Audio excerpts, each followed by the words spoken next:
Hello, welcome to doctor Royce classes. গতকাল আমরা একটি প্রিপোজিশনের ওপর ভিডিও বানিয়েছিলাম উইথ সিনস অ্যান্ড ফর, এবং তার এক্সারসাইজও করেছিলাম। চলো আজকে আমরা আরও কিছু প্রিপোজিশনস অফ টাইমের ওপর কাজ করছি, যেমন at, on, in, by, for. Let's start. First preposition at.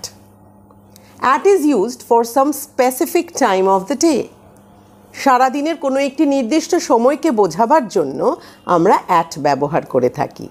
যেমন, he will meet me at 5 PM today, or he reached my house at 7 AM today. তো নির্দিষ্ট সময়কে বোঝাবার জন্য আমরা অ্যাট ব্যবহার করছি। কাইন্ডলি প্রত্যেকটাকে একটু মাইনিউটলি শুনবে, কারণ তারপর কিন্তু আমরা এক্সারসাইজ করব। ঠিক আছে, এবার next preposition on. On is used for days and dates. চলো এক্সাম্পল দিয়ে সেটাকে একটু বুঝে নিই আমরা। My birthday is on 21st March। Is on 21st March, আমি যখন ডেটের কথা বলছি তার আগে আমি অনটা ব্যবহার করেছি। বা মনে করো আরেকটি এক্সাম্পল দিচ্ছি, the meeting is on Monday. আমি ডে বা ডেট বোঝাবার জন্য অন ব্যবহার করে থাকি। Next is in. একটা জিনিস খেয়াল করবে, সবার প্রথম যে প্রিপোজিশনটা নিয়ে আলোচনা করেছিলাম অ্যাট, আমি বলেছিলাম at is used for a specific time of the day. সারাদিনের একটি স্পেসিফিক নির্দিষ্ট সময়কে বোঝাবার জন্য আমরা অ্যাটের ব্যবহার করেছিলাম।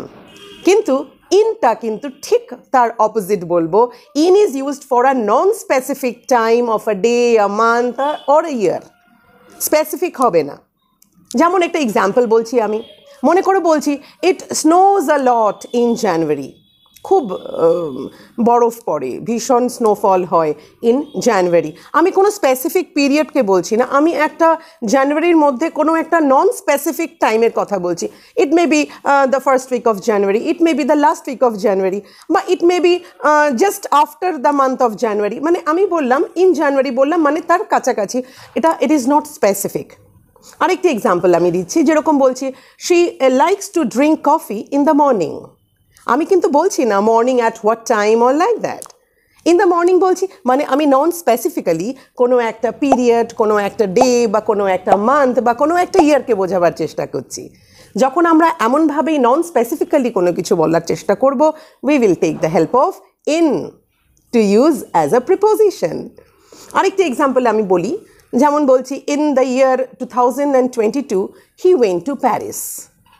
In the year 2022 he went to Paris. I am not making it a specifically, I am not mentioning যে 2022 এর কত তারিখে গেছে বা কোন মাসে গেছে বা কোন ডেটে গেছে। I am not making it, I am not mentioning it specifically. তো এখানেও আমি কি বললাম, নন স্পেসিফিক্যালি আমি মেনশন করছি about the year. তো I am using in for this case. Next preposition by. By indicates the deadline or the end of a particular time period. কিভাবে একটু আমরা এক্সাম্পল দিয়ে বুঝি। চলো, first example, I need to finish this report by Thursday. আমাকে থার্সডের মধ্যে এই রিপোর্টটিকে শেষ করতে হবে। I need to finish this report by Thursday, মানে উইদিন থার্সডে আমাকে কাজটাকে শেষ করতে হবে। বাই থার্সডে বলতে বোঝাচ্ছে কি, Thursday is going to be the deadline, Thursday is going to be the last date. আমাকে যেই সময়টা দেওয়া হয়েছে তার last date is Thursday. Okay, next example, by the age of 30 he had visited every country. By the age of 30 he had visited every country. তো আমি যদি বলছি বাই দ্য এজ অফ 30 বলছি, মানে কি ওর 30 এজ কমপ্লিট হতে হতে, মানে উইদিন 30, ও 31 অবধি পৌঁছয়নি, ওর বয়স 31 অবধি পৌঁছয়নি, ওর বয়স 30 অবধি থাকতে থাকতে সে ডিফারেন্ট কান্ট্রিজে ভিজিট করে এসছে। তো বাই মানে কি বোঝালাম আমরা তাহলে, end of a particular time period. ঠিক আছে, বা এটা একটা একদম লাস্ট মোমেন্টটাকে বোঝাচ্ছি, তার মধ্যে কাজটাকে সারা, সেটাকে আমরা বলছি বাই। আমাদের নেক্সট প্রিপোজিশন ফর, ফরের ইউজ অ্যান্ড সিন্সের ইউজ আমরা আগেও করেছি, আজকে আরেকবার ছোট্ট করে বলে দিচ্ছি তাহলে। For is used to denote a duration of time. যেমন বলছি I have been working for 8 hours, আমি 8 ঘন্টা ধরে কাজ করছি। আগের দিন বুঝিয়েছিলাম ধরে বলতে ফর বোঝায়। এবং আরেকটি প্রিপোজিশন সিন্স, সিন্সের ব্যবহার যেমন একটা point of time, past point of time থেকে বোঝানো হচ্ছে সিন্সের ব্যবহার। যেমন একটা এক্সাম্পল দিচ্ছি, হি had been working since 7th January। আমি সেন্স বলছি কি একটা পয়েন্ট অফ টাইম থেকে বোঝাচ্ছি, মানে 7th January থেকে 7th January 2000 থেকে কাজ করছেন।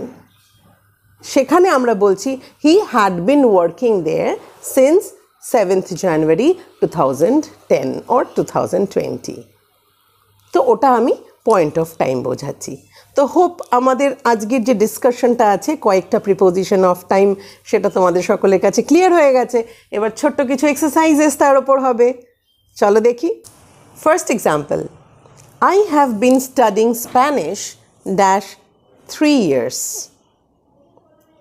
I have been studying Spanish dash 3 years.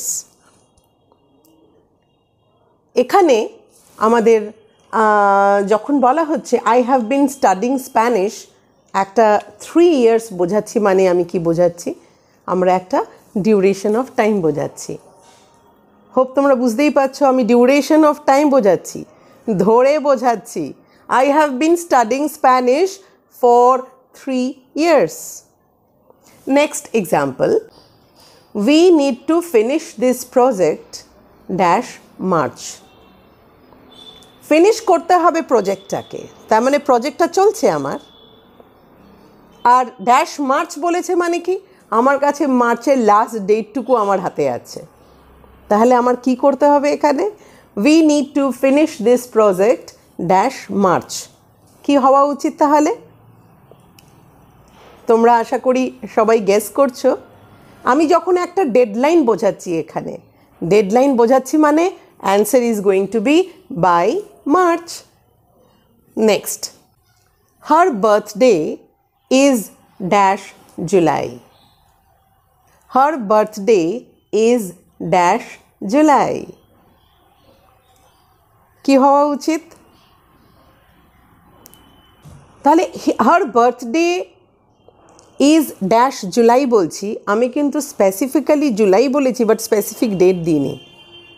আমার কিন্তু এখানে জুলাইটাকে বলেছি বাট নন স্পেসিফিক্যালি কোনো টাইমটাকে মেনশন করিনি, মানে নন স্পেসিফিক্যালি বলেছি, ডেটটাকে মেনশন করিনি।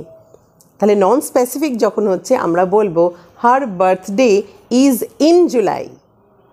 কিন্তু আমি যদি বলতাম হার birthday is dash 5th July, তাহলে কিন্তু খেয়াল করো আমি স্পেসিফিক ডেটটা মেনশন করে দিলাম। যখনই স্পেসিফিক ডেট মেনশন করে দিচ্ছি আমি বলবো her birthday is on 5th July. Next example, do you prefer to study in the morning or dash the evening? Do you prefer to study in the morning or dash the evening? বুঝতেই পারছো, আবার আমি ওই নন specifically একটা টাইমকে ধরছি। তাহলে এখানে ওই এক্সাম্পল সেম ইন আসছে, in will be the answer. Next example, they usually go on vacation dash the summer season.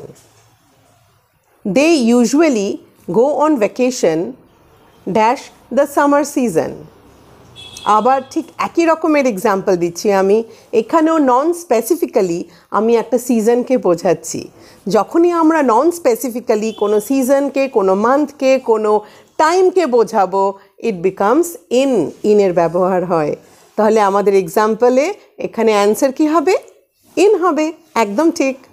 এরপরে আমরা এক্সাম্পলটাকে নিয়ে নিই, let's meet dash 5 PM. Let's meet dash 5 PM.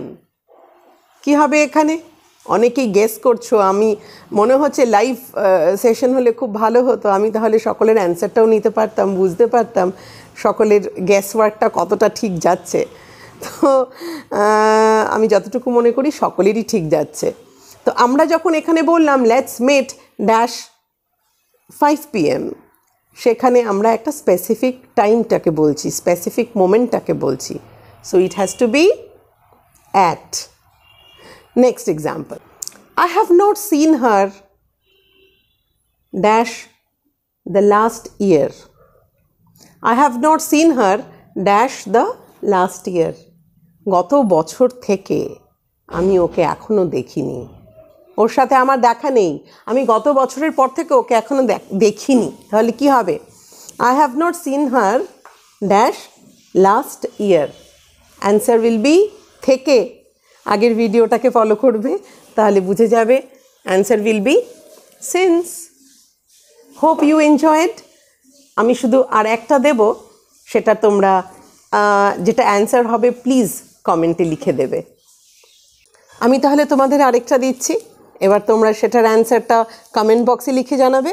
Could you please send me the report dash the end of the day? এটার answer কী হবে তোমরা comment বক্সে লিখে জানাবে। Thank you for watching.